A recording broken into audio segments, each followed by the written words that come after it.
Welcome to wizard.com. I'm maths teacher Aditi. We have this question here. Solve the following and write in the simplest form of fraction. So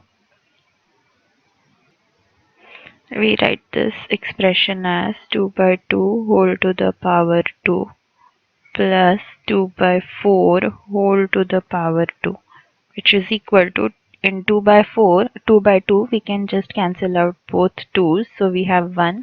To the power 2 is going to be 1 only, so 1 plus 2 to the power 2 divided by 4 to the power 2, which is equal to, which is because of the formula a to the power a by b whole to the power m equal to a to the power m b to the power m.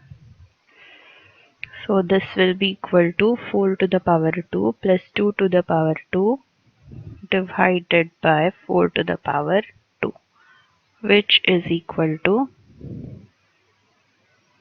16 plus 4 by 16, which is 20 by 16, which is 5 by 4.